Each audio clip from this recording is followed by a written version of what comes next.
جانتے کل اور کون سی وبائیں آنی ہیں. ہر آفت ارضی اور سماوی سے بچا، ہر وبا سے بچا، ہر بیماری سے بچا. دائیں بائیں آگے پیچھے اوپر نیچے ہم سب کو، ہم بڑے کمزور ہیں اللہ، تو اپنی حفظ و امان میں لے لے، اپنی حفظ و امان میں لے لے. یا اللہ تو ہمیں ہر قسم کی ذلت اور زوال سے بچا، ہر قسم کی ذلت اور زوال سے بچا، مفلسی اور کربوں سے بچا. یا اللہ ہم سب کے رزق میں برکت عطا فرما، تیرے خزانوں میں کوئی کمی نہیں. اے اللہ عزت کے خزانے تیرے پاس ہیں، صحت کے خزانے تیرے پاس ہیں. اے اللہ رزق کے خزانے تیرے پاس ہیں. مولا کریم عز و جل اپنے ان خزانوں سے ہمیں مال و مال کر دے. مولا کریم عز و جل جمعے کی اس گھڑی میں جو مستجاب الدعا گھڑی آتی ہے، اس گھڑی کو مستجاب الدعا بنا کر ہم سب کے والدین کی مغفرت فرما دے، ہم سب کے بہن بھائیوں کی مغفرت فرما دے، ہم سب کی بیوی بچوں کی مغفرت فرما دے. اور بغیر جدائی کے ہم سب کو اور دوست احباب کو اسلام میں جو ہمارا ایک دوسرے کے ساتھ رشتہ ہے، فَأَصْبَحْتُمْ بِنِعْمَتِي إِخْوَانًا، اللہ تو نے ایمان کے رشتے سے ہم سب کو بھائی بھائی بنایا. خونی رشتوں میں والدین، بہن، بھائی، بیوی، بچے اور دینی رشتے میں سارے ایمان والے، ہمیں بغیر جدائی کے جنت میں اکٹھا فرمانا، بغیر جدائی کے جنت کی بہاروں میں اکٹھا فرمانا. ہماری دعاؤں کو اپنی بارگاہ میں قبول فرما. اس خانقاہ کو قبولیت کا شرف عطا فرما. اس کے اور جتنے کام باقی رہتے ہیں اپنے غیبی خزانوں سے پورا فرما. اور یہ لوگ جو یہاں اکٹھے ہوتے ہیں، یا اللہ اس مسجد کو رشد و ہدایت کا ذریعہ بنا دے. اس خانقاہ کو اے اللہ پاک علم و عرفان کا مرکز بنا دے. اس خانقاہ کو حضرت مولانا کی روحانی قدروں کے ساتھ، یا اللہ قرآن و حدیث کی روشنی میں ہونے والے علاج میں سب کو صحت عطا فرما دے. ہم سب کو صحت عطا فرما.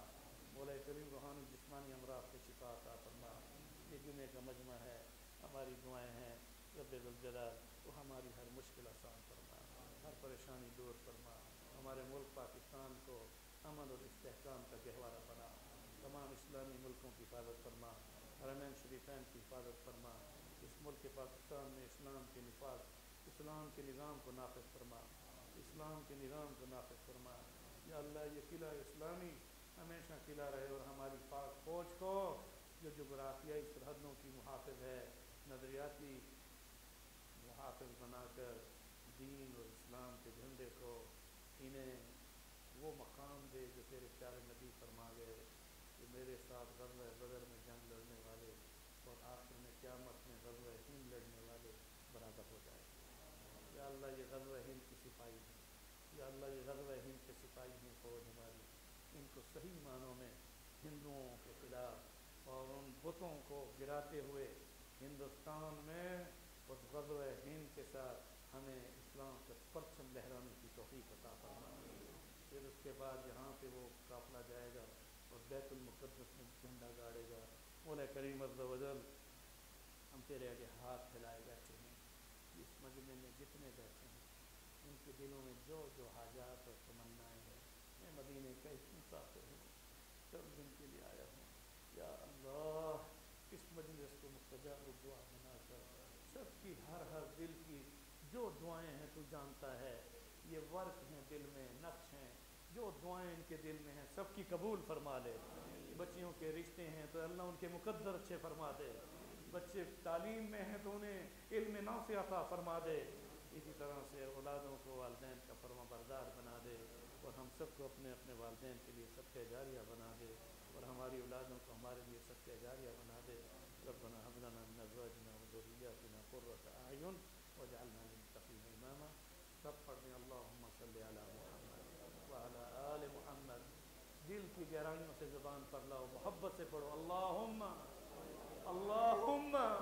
صلی علی محمد وعلی آل محمد کما صلیت علی ابراہیم وعلی آل ابراہیم انک حمید مجید. اللہم بارک علی محمد وعلی آل محمد کما بارکت علی ابراہیم وعلی آل ابراہیم انک حمید مجید. اے اللہ میں مسجد نبوی میں جمعہ پڑھتا اور میں وہاں رہنے والا ہوں، مگر آج میں مسجد عبدالرحمن شیبی اسلام آباد بولگاہ میں ہاتھ اٹھائے بیٹھا ہوں، وہاں تو حاضر نہیں ہوں. اس درود کی برکت سے ہم سب کی طرف سے فرشتے کو سلام کے لیے بھیج دیں. حضور نے فرمایا جو میرے اوپر درود پڑھتا ہے جہاں سے پڑھتا ہے، درود جہاں پڑھتا ہے سلام فرشتہ پہنچاتا ہے.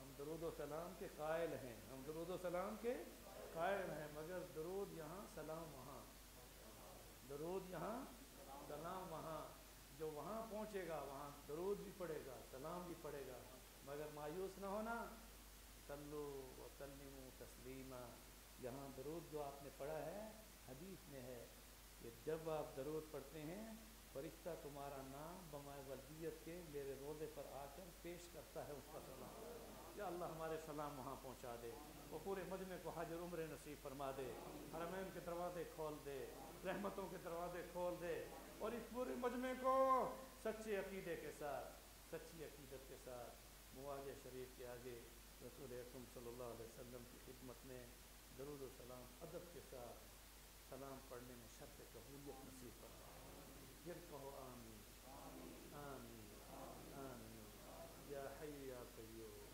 کہہ دو یا حی یا قیوم یا ذا الجلال والاکرام، یا حی یا قیوم یا ذا الجلال والاکرام۔ حضور نے فرمایا 3 مرتبہ جو پڑھو گے دعا رد نہیں ہوتی، عرش تک پہنچتی ہے، درود کے ساتھ بھی اور اللہ کی تعریف کے ساتھ کہو یا حی یا قیوم یا ذا الجلال والاکرام، سبحان ربک رب العزة عما یصفون وسلام علی المرسلین والحمد للہ رب العالمین۔